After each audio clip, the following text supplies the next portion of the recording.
Selamat pagi jemaat sekalian yang dikasihi Kristus. Kiranya kita tetap semangat dan dalam rasa syukur selalu. Sebelum kita disapa oleh firman Tuhan, mari kita lebih dulu menundukkan hati dan pikiran kita. Marilah kita berdoa.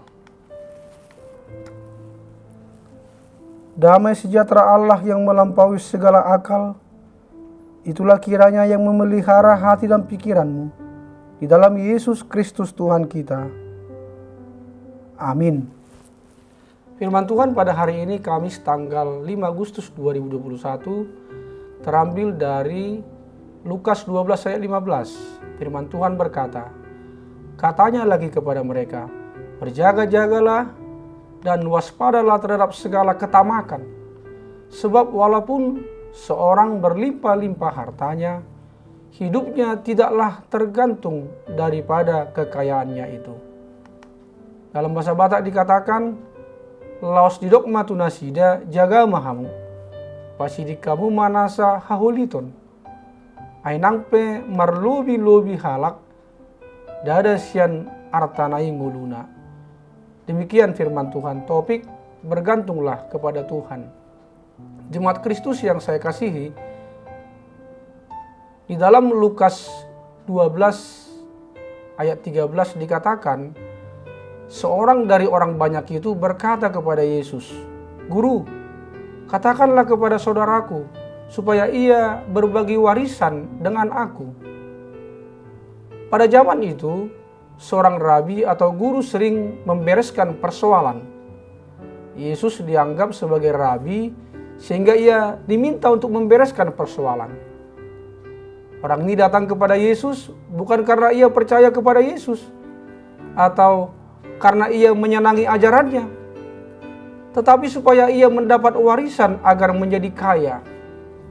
Tuhan Yesus dapat menyingkap tabir rahasia di hati manusia di balik sebuah permohonan. Ia tahu apa yang melatar belakangi permohonan orang yang berkata kepada Tuhan Yesus, yaitu ketamakan. Tuhan Yesus mengingatkan bahayanya ketamakan.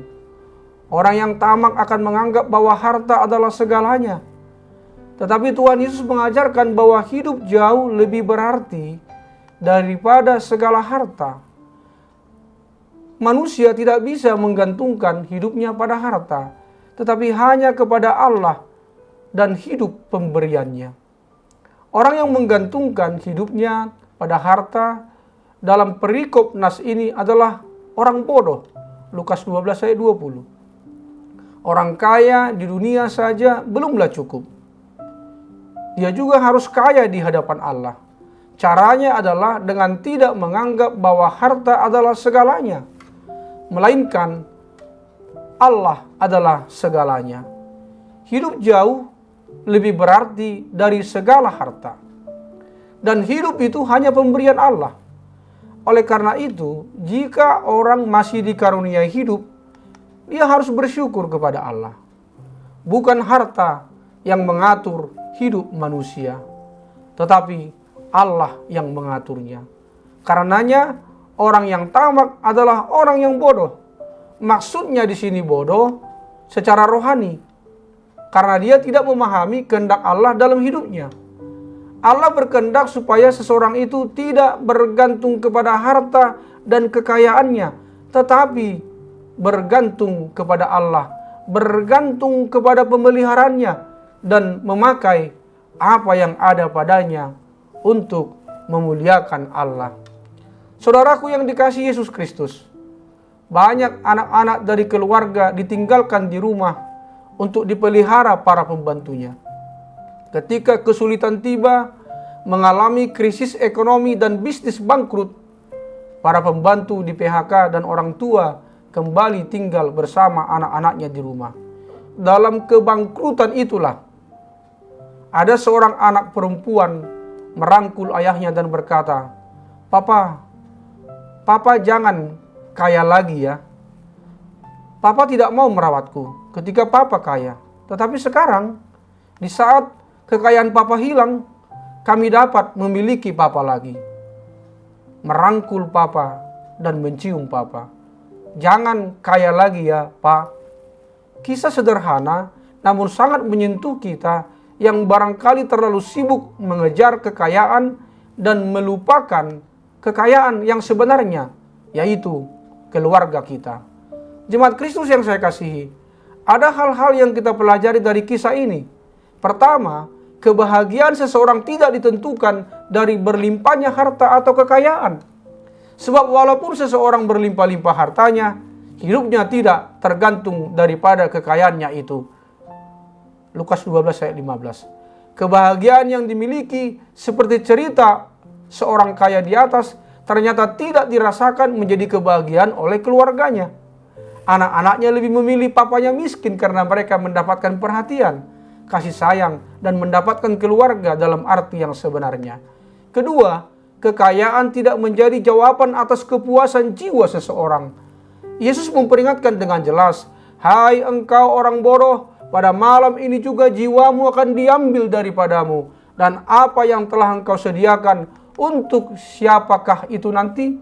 Lukas 12 ayat 20. Bukan melarang orang Kristen untuk menjadi kaya. Hanya saja firman Tuhan ini mengingatkan agar kita hati-hati terhadap kekayaan itu. Jadilah kaya tanpa meninggalkan prioritas utama dalam hidup ini, yaitu Tuhan dan keluarga kita. Bersyukurlah, syukurilah apa yang telah engkau terima dan miliki. Barulah kita bisa menikmati kaya dalam arti yang sebenarnya. Amin. Marilah kita berdoa. Terima kasih ya Bapa atas firman-Mu yang mengingatkan kami orang percaya agar tidak menggantungkan hidup kami kepada apa yang kami miliki, yang bersifat fana itu. Akan tetapi ingatkanlah kami supaya selalu bergantung kepadamu saja Tuhan, yang mengatur dan memelihara bahkan yang menentukan hidup kami. Dan jadikanlah hidup kami ini menjadi berkat, dan apa yang kami miliki kami pakai untuk memuliakan nama-Mu. Ya Bapa, berkatilah orang-orang yang berulang tahun hari ini. Sembuhkanlah yang sakit dan juga yang terkena virus COVID-19. Hiburkanlah yang sedih dan kuatkanlah yang lemah. Berikanlah apa yang menjadi kerinduan di hati kami setiap pribadi dan keluarga. Hanya di dalam nama Tuhan Yesus Kristus kami telah berdoa. Amin.